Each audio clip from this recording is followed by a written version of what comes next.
Z Matejo sva se spoznali manj kot 3 leta nazaj, ko je prišla na predstavitev moje prve knjige Dovoli si, da siješ. Enako stara je kot jaz in živela 4 kilometre stran, a najini poti tu sta se srečali šele nedolgo nazaj. Bilo je naključ. Smejali sva se, ko sva spoznali, da so bili moj stari ata in njeni stari starši neposredni sosedje v mali vasici Troščine. Prvi skupni izlet naj jo vodil prav tja. Radi se družimo v naravi, kjer spletava svoje misli in občutke v bogate in pristne pogovore. Mateja je srčna, tenkočutna in globoko intuitivna ženska. Je izjemno široka v svojem ustvarjanju, ki kipi iz nje. Riše, slika, piše zgodbe in pesmi, je kantavtorica in še in še. En mali drobec njene ustvarjalnosti bova danes odstrli tudi za vas. Srčim, zato zdaj sem tukaj. Srčim, zato zdaj sem tu. Srčim, zato zdaj sem tukaj. Srčim, zato zdaj sem tu. Srčim, zato zdaj sem tukaj. Srčim, zato zdaj sem tu. Srčim, zato zdaj sem tukaj. Srčim, zato zdaj sem tu.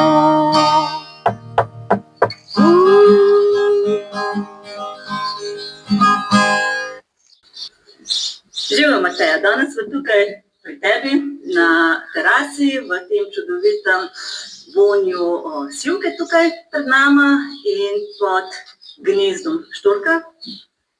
Pa dajmo najprej malo o štorkah, o teh tvojih nadnajemnikih, ker so nad tabo. A mi lahko malo poveš o njih? Živjo, tebi in vsem, ki boste tale posnetek pogledali.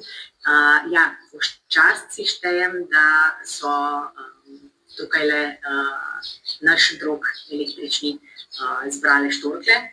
Tisti stari pregovor, ko pravi, tam, kjer ptice gnezdijo, so dobri ljudje doma, je meni ostal v spominu. Slišala sem ga kot deklica. In če so si nas največje ptice zbrale, da pri nas gnezdijo, potem sem toliko bolj vesela in počaščena, da so si zbrale nas. Ker to nekaj pove. In če sem prej rekla, da so oni tvoji nadnajemniki, ki so nad tabo, smo mogoče potem mi ljudje podnajemniki, ker smo pod štorkom.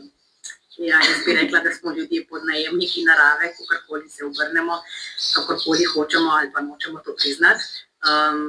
In veliko se lahko iz narave naučimo in jaz običajno poiščem odgovore na vsa najbolj zapletena vprašanja, kar v naravi. Pa da še tole predstavlja, to gospodično podjetico Daisy. Ta gospodična je pa naša Daisy.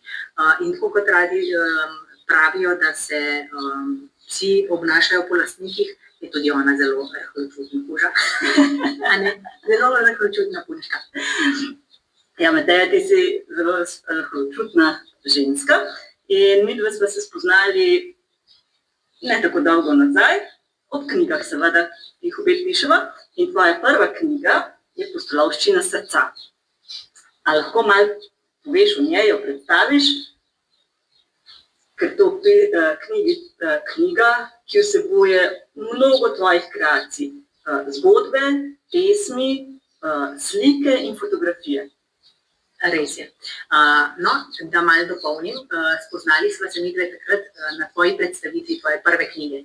Ja, res je, ja. No, takrat, zdaj pa si štej, koliko je to let nazaj. V glavnem, tole pa moja prva knjiga, Navdihujočnik.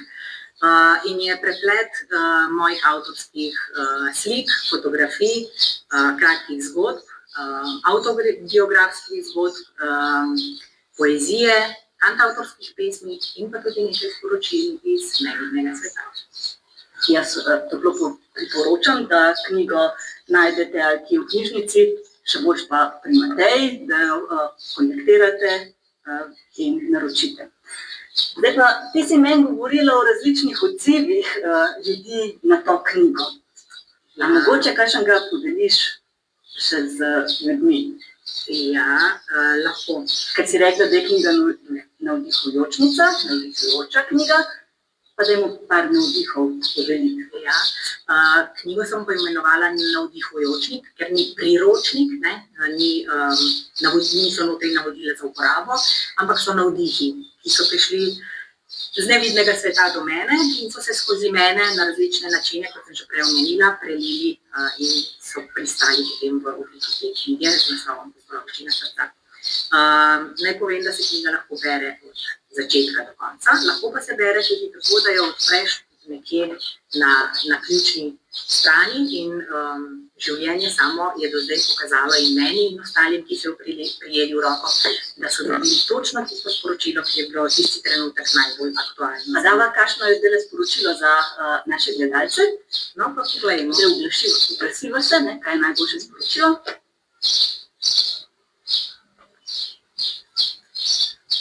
Pa poglejmo. Ne, v gori nisem to vidno. Ledeno srce je fotografija in pa kratka zgodba, to je resnična zgodba, Roža streznitve.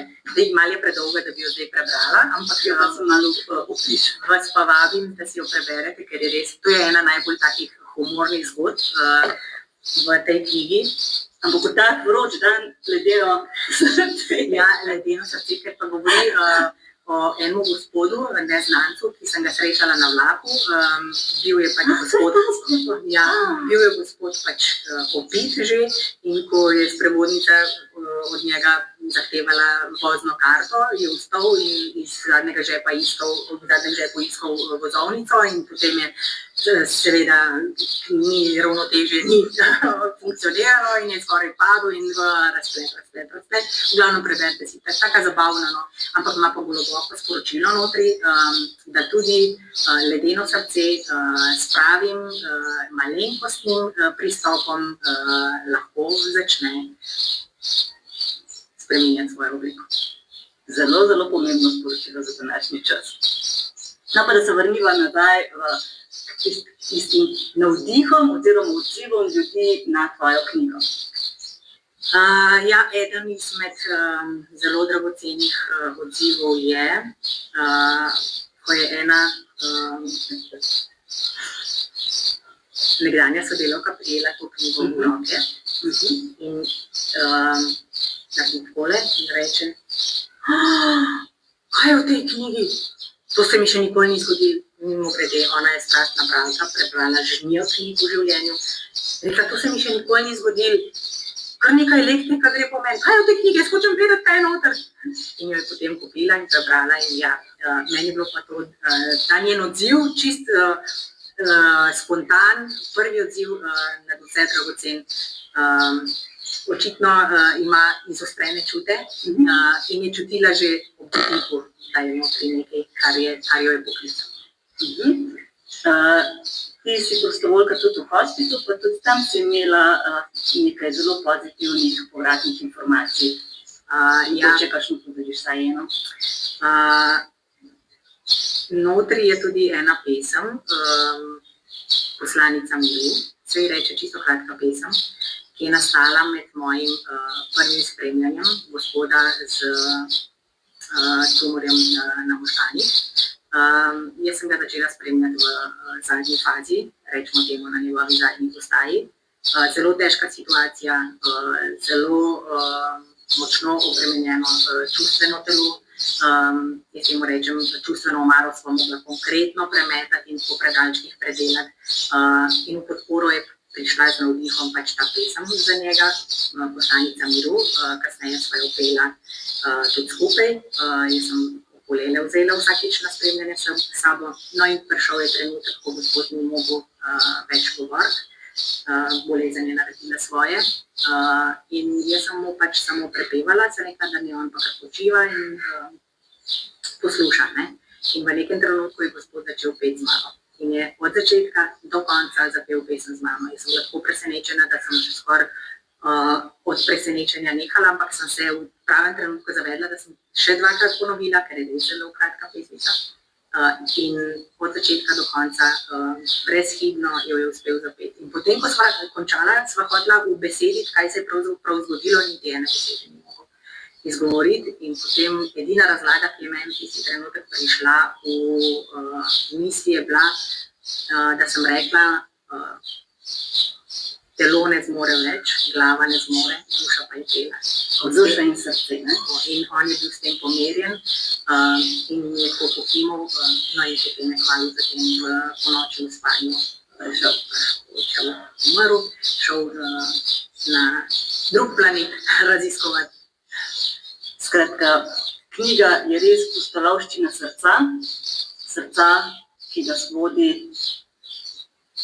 v vidne in nevidne svetove, pa če si to dovolimo ali ne.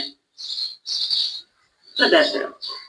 Ampak potem, letos je sledilo nadaljevanje s knjigo Sredi osrčja.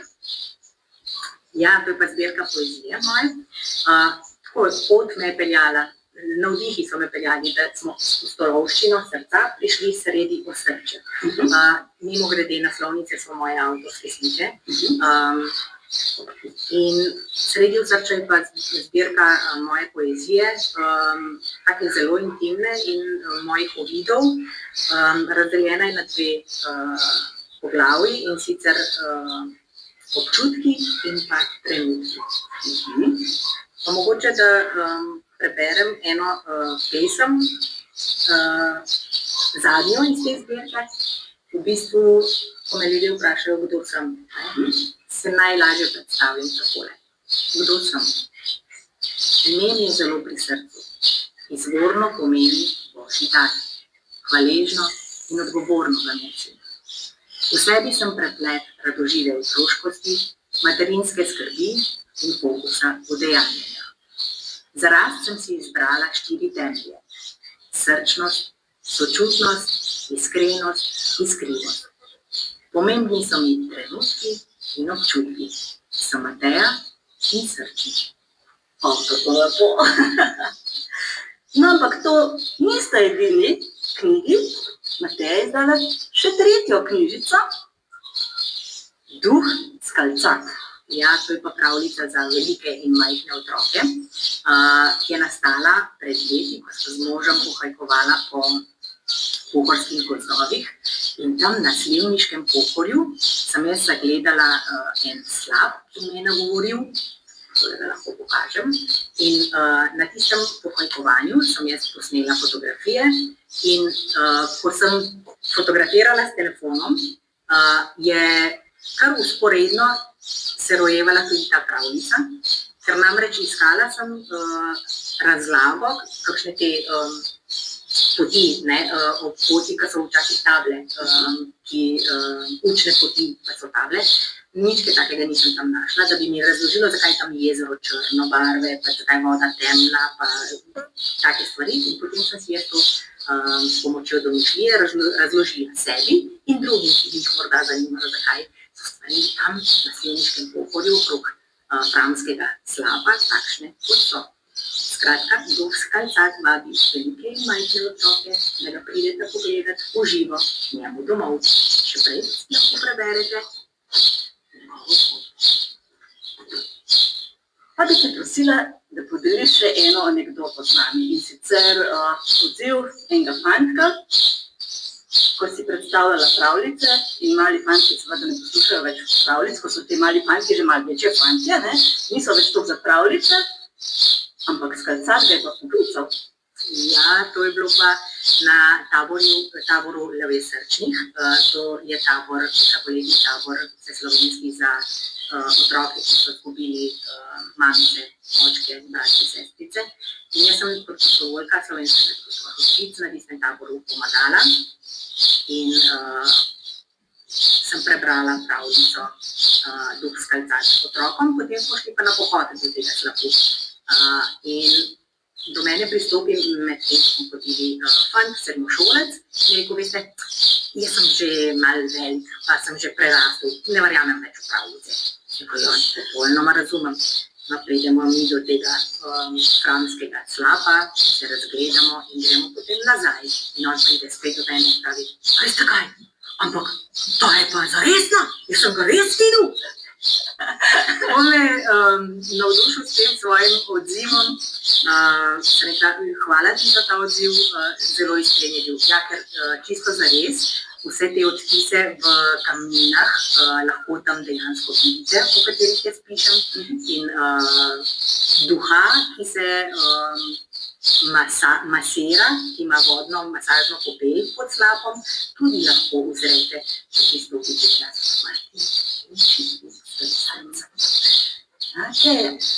Kje pa lahko najdejo tebe oziroma tvoje knjige, da jih naročijo? Najlažje pridete do mene preko moje spletne strani ali pa preko moje Facebook strani Mateja Vrhovec Mestnik. Spletna stran je pa mauricniportal.si. Drugače pa najlažje pa preko Facebooka. Da skupaj srčimo z Matejo v ta svet. Kaj predstavlja ta tvoja slika? Naslov sem ji dala Proti svetlobi.